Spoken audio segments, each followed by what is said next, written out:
Gracias por continuar con nosotros. Le saluda Jonathan Castro y le doy la más cordial bienvenida a su programa Desde el Parlamento este viernes 12 de septiembre.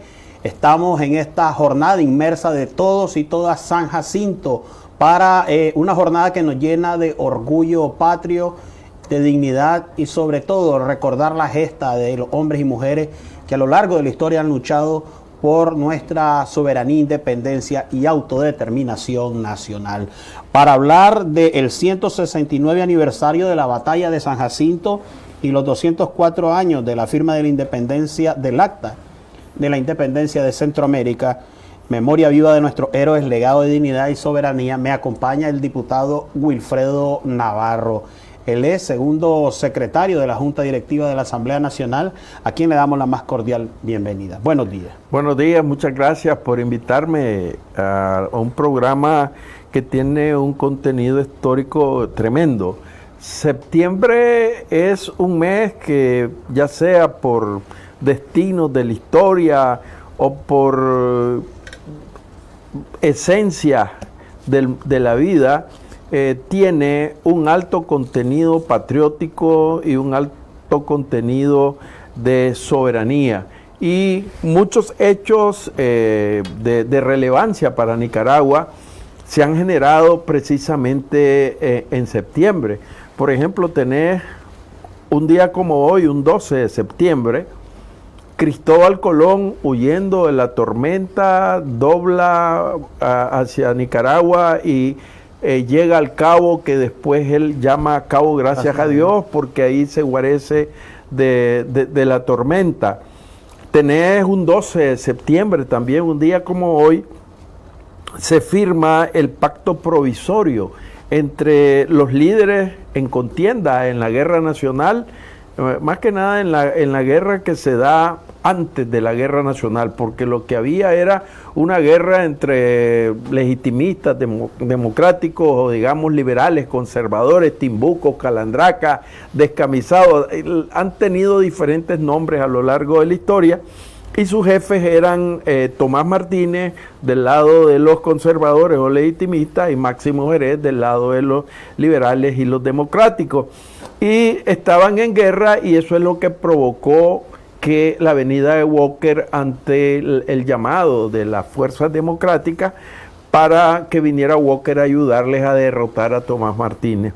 Entonces, ante la amenaza que significaba Walker, los dos dirigentes de los dos partidos se pusieron en conjunto y formaron el pacto provisorio que genera pues la guerra nacional y la llegada de las tropas centroamericanas. Entonces tenemos además las batallas que se dieron el 5 y el 14 en San Jacinto, y la independencia de Centroamérica del Imperio Español que se da el 15 de septiembre. Entonces, también en septiembre se funda el Ejército Defensor de la Soberanía Nacional. Es en septiembre donde en la Asamblea Nacional aprobamos la creación del Ejército de Nicaragua. Entonces, hay una serie de efemérides en septiembre y por eso es que hoy más que nunca podemos decir que septiembre es el mes de la patria. Bien, diputado, también aprovechar sus conocimientos como presidente de la Academia de Geografía e Historia de Nicaragua para hablar de estas importantes fechas que nos llenan de orgullo patrio. La independencia de Centroamérica. ¿Cuáles fueron los factores clave que propiciaron la independencia de Centroamérica de la corona española? Hay digamos, factores internos en Centroamérica y hay factores externos que impulsaron la independencia de Centroamérica. Dentro de los factores internos podemos decir que se da la situación de... Bueno, primero hay que entender que en Centroamérica existen tres grupos sociales. Los españoles, los criollos, los españoles, que son los que nacieron en España y son los que tienen la autoridad en Centroamérica. Los criollos, que son los hijos de españoles, sí, pero que no tienen el poder político ni administrativo. son grandes terratenientes, tienen riqueza, pero no tienen el poder político. Entonces ansían ese poder político y por eso presionan la separación de España para provocar que ellos asuman el poder político y administrativo. Hay otro grupo, los intelectuales, los académicos, que son más bien mestizos y algunos indígenas como el presbítero Tomás Ruiz, etcétera, que también están impulsando la independencia de Centroamérica, pero no solo para el quítate vos para ponerme yo, como quieren los criollos, sino para darle una transformación más amplia a Centroamérica, y porque están influenciados por las ideas liberales que vienen de Europa. El otro grupo que está ahí es el grupo de los mestizos, de los indígenas, de los negros africanos que son esclavos, y que si te pudiera dar una dimensión, no están muy interesados en el tema de la independencia, porque ellos saben que no va a cambiar nada si se van los españoles y vienen los criollos, porque la situación de explotación al indio, al mestizo, al negro va a continuar, y entonces no es muy trascendente. Los que están en la lucha por la independencia, que son los mestizos que tienen posiciones académicas, que tienen alguna educación, y por supuesto los criollos. Entonces los criollos están impulsando la independencia. Además, hay por parte de la corona, hay un sometimiento total para los criollos, que tienen que pagar impuestos y tienen una serie de controles y de limitaciones que los obligan a impulsar la independencia. Pero hay factores exógenos, por ejemplo, la Revolución Francesa, la independencia de los Estados Unidos, la lucha independentista que se genera en América Latina con Bolívar, con Sucre, con San Martín. Claro. Y tenés también la presión de que por todos lados se está hablando de independencia. Pero un detalle fundamental es que Napoleón invade España, depone a Fernando VII, o no lo depone, sino que lo aparta, y pone a su hermano José Bonaparte, conocido como Pepe Botella por los españoles, lo pone como rey de España. Entonces, eso provoca un debilitamiento de la corona en sus relaciones con América. Y en la propia España hay una serie de reacciones liberales contra la monarquía, y eso provoca un debilitamiento del control de España que tenía en América Central, lo que permite la efervescencia, digamos, revolucionaria. Podemos ahí seguir hablando de otros aspectos, pero estos son los principales. Bueno, usted ya resumía que hubo una gran influencia de ese surgimiento de los movimientos independentistas en América Latina. Sí, por supuesto. Mira, hay un detalle interesante que a lo mejor mucha gente no conoce. El primer país que se independiza en América Latina es Haití. El ejemplo de Haití tiene influencia sobre todos los movimientos, digamos, revolucionarios independentistas de América Latina. Y hay factores fundamentales, detalles tales como, por ejemplo, ¿por qué Centroamérica adopta la bandera azul y blanco?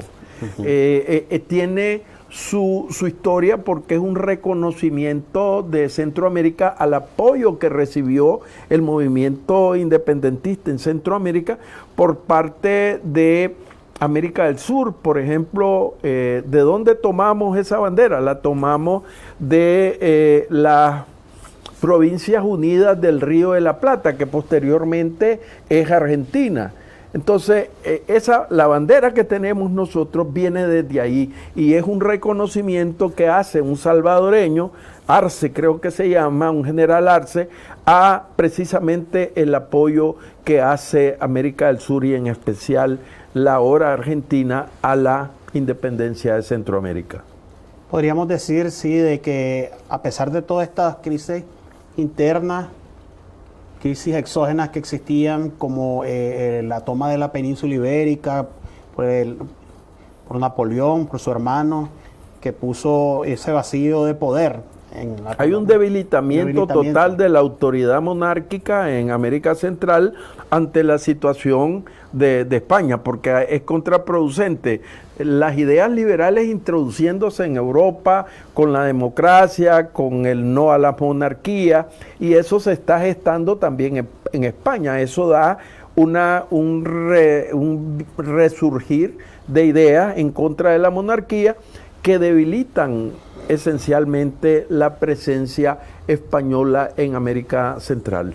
Y en América en su totalidad había, que estaban colonizados por los españoles, existían esos anhelos, la sed de justicia, de libertad, de parte de los pueblos, ya no soportaban la colonia. Yo pienso que más que nada era, y te lo decía, era por lo menos en América Central, la presión era por los criollos, por desbancar a sus padres, digamos, porque son hijos de españoles. Los criollos son hijos de españoles, entonces ellos querían desbancar en el control de los países. Por eso yo dije en un trabajo, bueno, hubo independencia para las grandes mayorías en Centroamérica.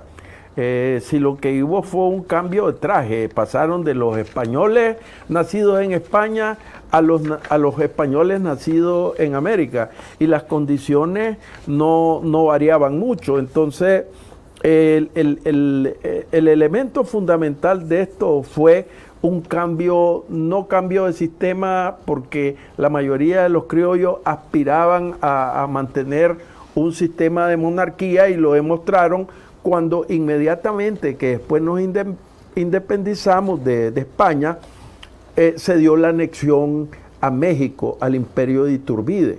Entonces, si bien es cierto, la gran mayoría del pueblo tenía muchas expectativas en la independencia por el cambio de situación que se podía dar, la esclavitud estaba ahí, los indígenas no tenían los mismos derechos que tenían los criollos, por ejemplo, y entonces la independencia en sí es un paso hacia la transformación social de Centroamérica, pero no satisface a las grandes mayorías, que son los mestizos, los indígenas y la población que no tenía acceso a los privilegios que tenían los criollos. Diputado, vamos al día el día de la firma del Acta de la Independencia. ¿Y qué papel jugaron próceres? Ya mencionaba a Tomás Ruiz, Miguel de la Reinaga, en todo esto, en la redacción de esta Acta de la Independencia. Bueno, la lucha independentista en Centroamérica inicia desde 1806, 1805, porque es todo un proceso. Y en ese proceso destaca el presbítero Tomás Ruiz, que es el primer indígena que, además de ser sacerdote, se gradúa en Derecho, y es uno de los líderes precursores del proceso de independencia. Él participa en una conjura que se llama la Conjura del Monasterio de Belén, en Guatemala, donde se plantea la toma del ayuntamiento y una serie de movimientos que son detectados por la corona, son encarcelados, y el movimiento fracasa, y Tomás Ruiz, con su hermano José, es encarcelado, y Tomás Ruiz es condenado a la muerte por garrote vil, y a su hermano menor es condenado al destierro a África. Y todos los conjurados, en su mayoría, unos son condenados a morir a garrote vil, que significa que lo van a matar a garrotazos, imagínate qué muerte más terrible, y otros a ser ahorcados. Pero por gestiones e influencias no se realiza la condena principal, pero, por ejemplo, en el caso de Tomás Ruiz lo encarcelan 5 años, donde sufre tortura, vejámenes, y en 1819 él sale de la cárcel y se va a Chiapas, donde muere. La participación de Tomás Ruiz es como un precursor de la independencia. Sí. Él no está en presencia en 1821, cuando se da la independencia, porque él ya está muerto desde hace 2 años a consecuencia de su lucha por la independencia. Claro. Y además Tomás Ruiz es un intelectual y es el fundador de la Universidad Nacional. Entonces hay un reconocimiento a ese sacrificio, a esa lucha de Tomás Ruiz, independentista, y por eso lo llamamos uno de los precursores de la independencia. Uno que estuvo activo con presencia en representación de Nicaragua, de la provincia de Nicaragua, porque era un funcionario de Centroamérica, Miguel de la Reinaga, nacido en Telica, que después se va a vivir a León, es otro intelectual, es hijo de español, pero él está con las ideas liberales y planta la lucha en el día de la independencia, el 15. Y él definitivamente es uno de los que redacta el acta de independencia y es el que plantea la necesidad de la independencia contra, por ejemplo, la posición de José Cecilio del Valle. Que José Cecilio del Valle dice que sí, estoy de acuerdo con la independencia, pero hay que hacerla por pasos, con tiempo, y que hay que consultar a las provincias. Entonces, él lo que quiere es mediatizar el proceso de independencia. Y al principio José Cecilio del Valle dice, pero ¿cómo vamos a independizarnos ahorita si no tenemos experiencia para administrarnos? Hace poco estábamos ordeñando vacas y ahora queremos administrar la provincia de Centroamérica. Entonces, te doy todo esto para que entendas toda la discusión que se dio el 15 y que al final de cuentas tuvo un corolario interesante. Hay una señora que no se menciona mucho, que es Dolores Bedoya de Molina. Bueno, te doy los antecedentes. Desde el 14 hay toda una movilización en Guatemala en relación al tema de la independencia. Y hay gente, el pueblo está reunido ante el ayuntamiento el día 15, ahí está llena la plaza, ya se están botando los retratos de Fernando VII, las estatuas, se está haciendo desaparecer el pueblo en la ciudad de Guatemala, está desapareciendo todos los vestigios de la monarquía, en una demostración que la mayoría del pueblo está por la independencia. Entonces, cuando se reúnen, los que se reúnen no son más de 50 personas las que se reúnen para decidir sobre la independencia o no. Pero esta señora, y es interesante, por eso a mí me gusta mencionarla, porque son actores que no están delante de los reflectores, pero que tienen una incidencia trascendental en las decisiones y las definiciones que se toman.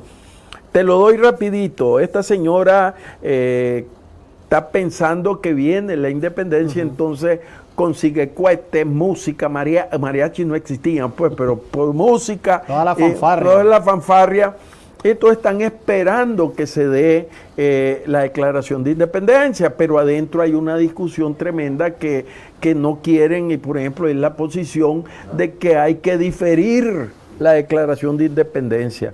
Entonces, ¿qué pasa? Esta señora aburrida manda a tirar los cohetes, a poner la música y se arma un alboroto y los que están adentro piensan que es una rebelión y que entonces dice hay que apurar, Gabino Gainza dice hay que apurarnos a declarar la independencia a nosotros y que no la declare el pueblo porque nos puede arrastrar la corriente. Entonces, ahí se da la declaración de independencia y que en primer lugar, que al final lo querían mediatizar porque querían decir que el acta de independencia no iba a ser acta de independencia, sino un concordato de Centroamérica, o sea, para disimular la palabra independencia. Pero ahí está la voz recia de Miguel Larrainaga, que dice que la decisión del pueblo es independencia, y al final se impone la posición de Miguel Larrainaga. José Cecilio del Valle redacta el acta de independencia. Y otro detalle interesante, los que firman el acta de independencia son 13, y Miguel Larrainaga todavía no he podido saber por qué no la firma, si él fue uno de los más grandes defensores de la independencia. Pero imagínate lo que decía José Cecilio del Valle. José Cecilio del Valle que ir a consultar a las provincias, pero imagínate, se da la acta de independencia y el conocimiento de la independencia del acta llega a Nicaragua hasta los 7-8 días, y a Costa Rica llega hasta en el mes de octubre. Imagínate si se ha hecho una consulta, hubieran pasado años discutiendo sobre la independencia.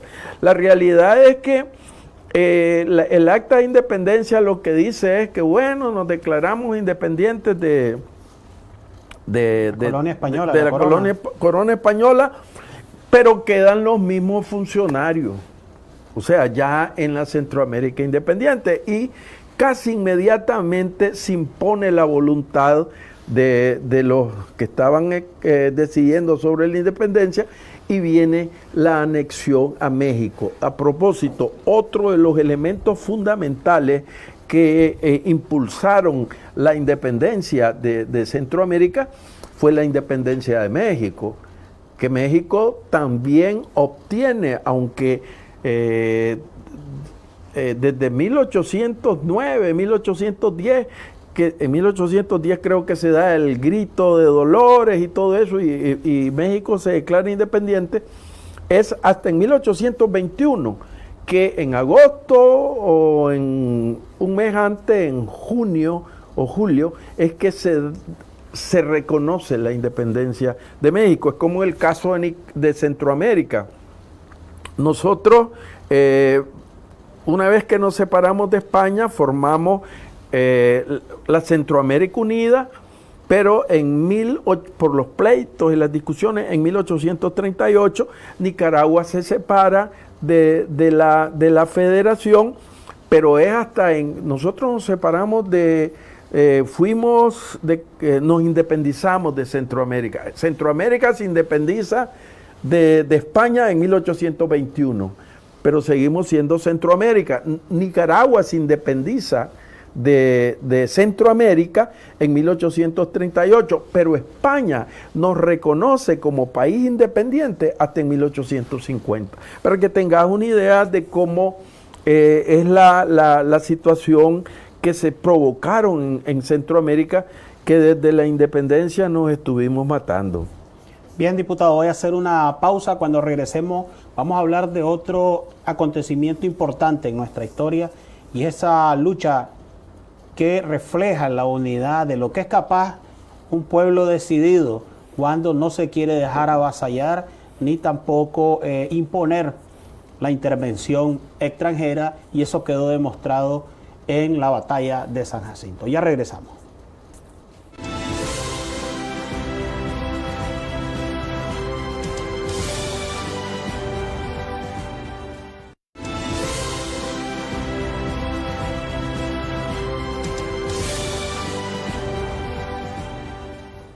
Seguimos conversando con el diputado Wilfredo Navarro, presidente de la Academia de Geografía e Historia de Nicaragua.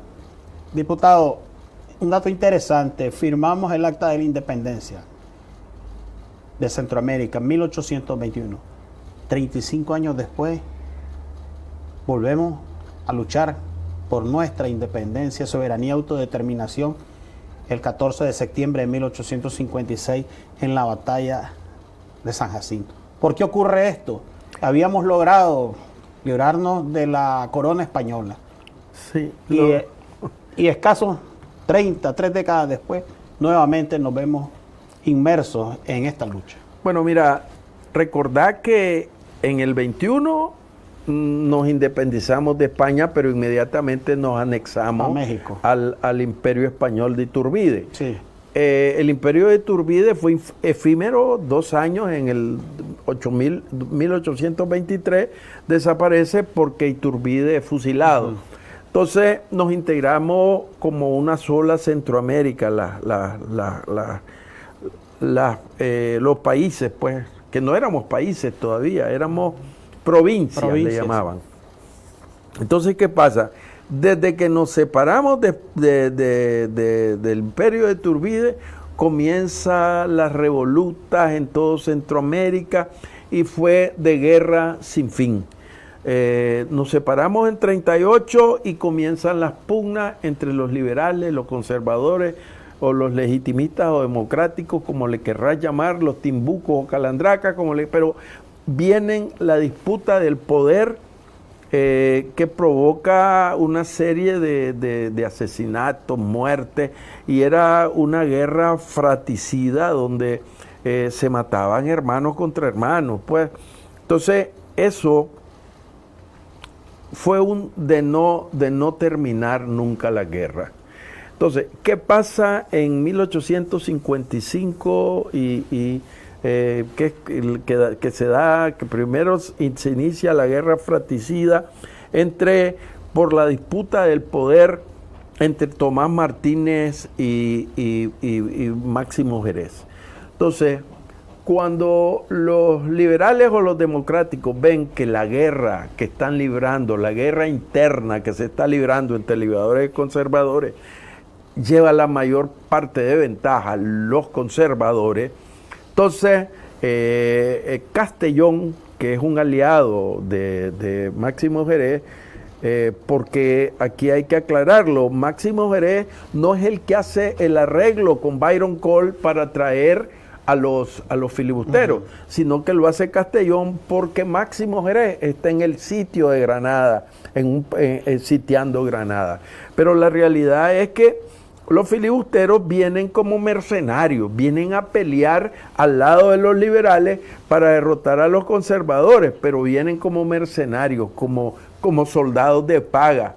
Pero cuando le trasladan el contrato de mercenario a Walker, él se le prende el foco y dice, bueno, aquí es la oportunidad, me apodero de Nicaragua y después me apodero de Centroamérica e impongo nuevamente la esclavitud y comienzo a hacer los desmanes para transformar a Nicaragua y posteriormente a Centroamérica como parte de los Estados Unidos. Expansionismo. El expansionismo y la ansia de construir más tierras para los Estados Unidos. Entonces, Walker, inteligente, mira las divisiones, mata a Ponciano Corral, lo fusila y entonces se apodera, se nombra general y al final de cuentas hace unas elecciones transitorias que nombra un Ferrer como presidente. Hay unas elecciones donde solo votan los mercenarios estadounidenses y la caterva de serviles y de traidores a la patria, los siempre Chamorro y los Díaz, que hacen presidente y le llaman el predestinado de los ojos grises, y bueno, y un cura vigil es nombrado hasta ministro de Relaciones Exteriores del gobierno de Walker. Entonces, eso te da una idea, pues, que los traidores han estado siempre, que han llamado la intervención y que me reflejan, pues, todo lo que ha sucedido posteriormente. Y como usted señala, siempre ha habido vendepatrias que están a favor de ese intervencionismo, pero también hay patriotas, y eso quedó demostrado en la batalla de San Jacinto? Mira, hay un hilo conductor en todas las situaciones, llamémoslas bélicas de Nicaragua, donde ante la amenaza de la traición a la patria o la amenaza contra nuestro territorio, nuestra integridad y nuestra soberanía, hay ese cordón umbilical que se transmite desde la conquista, con la lucha de nuestros indígenas, con Yarrince, con Diriangén, con Nicarao y con los caciques que enfrentaron a la conquista española, pasando después y llegando a San Jacinto, que es como un corolario, es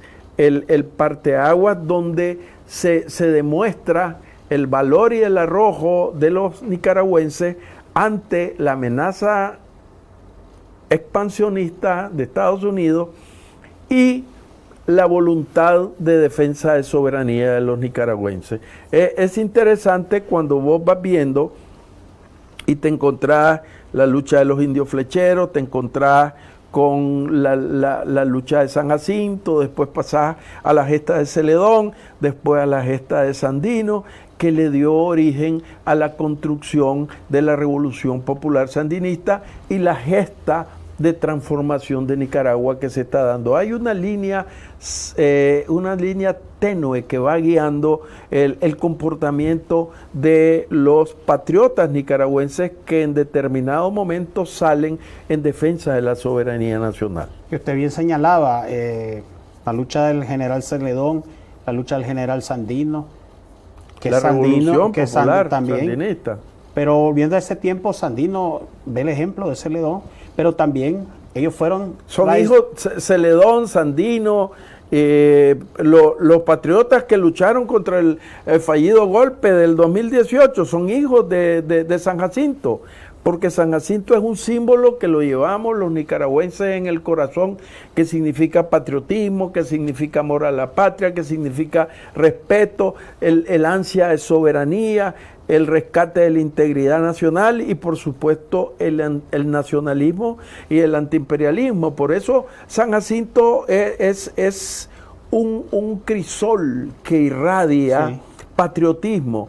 Cuando llegamos a San Jacinto, yo lo estoy diciendo a cada rato, San Jacinto no es un lugar de turismo, pero yo recuerdo cuando iba a San Jacinto que me llevaban chavalos y me decían, vamos a ver ahí, vamos a subir al cerro, pero nada, no nos inculcaban la realidad y la esencia de lo que sucedió en San Jacinto.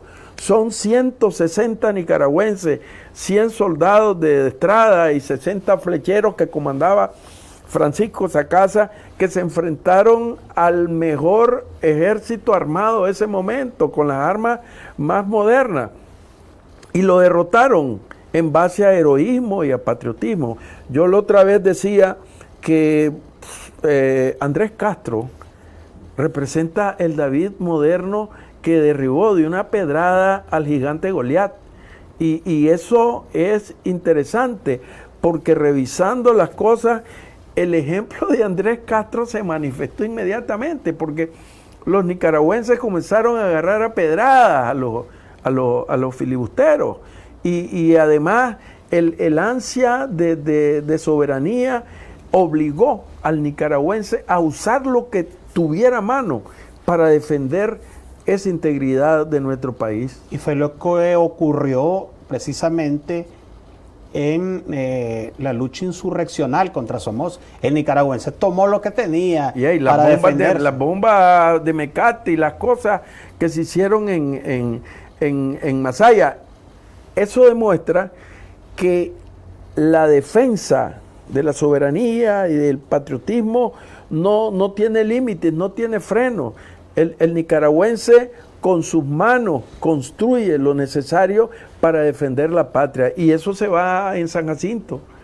La actitud de Castro, la actitud de Salmerón, por ejemplo, que después de la batalla y se da la huida de los filibusteros, persigue a los filibusteros que huyen y se encuentra con Byron Cole lo ajusticia en la montaña, en San Ildefonso.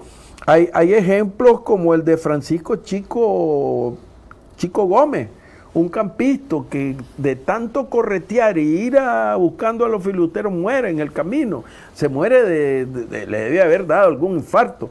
Hay otros que agarraron los caballos de los filibusteros y los persiguieron, y fue tanto el terror de los filibusteros en desbandada que dinamitaron el puente que iba para Tipitapa y iban cerrando porque iban aterrorizados, porque creían que venía una caballería a acabarlos, pues. Y entonces en San Jacinto se junta el ingenio, la valentía, el heroísmo, la sagacidad, el conocimiento estratégico de los nicaragüenses ante la superioridad numérica y la superioridad en armas, lo que te demuestra que de nada sirve que esté un ejército bien armado cuando hay una voluntad patriótica para defender su territorio. Ya para finalizar, diputado, ¿qué compromiso debemos tomar todas y todos los nicaragüenses ante el altar de la patria para honrar la memoria de nuestros próceres, de nuestros héroes nacionales, de tantos mártires que también han luchado por esta Nicaragua en la que vivimos hoy en paz, con soberanía, autodeterminación y mucha seguridad y sobre todo en unidad? Sí, mira, yo decía que ir a San Jacinto, que es como un altar de la patria, es a rendir primero tributo a esos hombres que entregaron su vida y su sacrificio en defensa de nuestra soberanía nacional y que no pensaron en nada más que en la defensa de la patria. Ir a rendirles tributo, pero además a comprometernos con seguir su ejemplo de sacrificio y para impulsar las nuevas tareas que tenemos que seguir. Ojalá no tengamos más otra vez que tomar las armas en defensa de la soberanía nacional, pero tenemos tareas que seguir construyendo la paz, la unidad y impulsar y apoyar este proceso que está construyendo una nueva sociedad. Aquí en Nicaragua hay transformaciones que no existen y que somos ejemplo para el mundo. Entonces, esas cosas tenemos que seguirlas, construir y desarrollar una visión de futuro en paz, en libertad, pero con fortaleza para enfrentar aquellas amenazas que quieran frenarnos en nuestro desarrollo. Muchas gracias, diputado Wilfredo Navarro, por toda esta explicación, por todo este conocimiento y por permitirnos conocer cosas que están ahí, algunos aspectos de la historia que muchos desconocemos y que gracias pues a esta explicación que nos damos cuenta de eso, y eso es muy bueno para reforzar nuestro sentido de pertenencia, nuestro orgullo patrio, y pues no me queda más que agradecerle y decirle al pueblo de Nicaragua que debemos continuar ese ejemplo de nuestros héroes, heroínas y también de nuestros mártires que contribuyeron a la construcción de esta nación, de este Estado revolucionario y evolucionario. Todos a celebrar y a conmemorar el 169 aniversario de la batalla de San Jacinto y feliz Día de la Independencia. Nosotros nos despedimos y les invitamos a que continúen con nuestra excelente programación.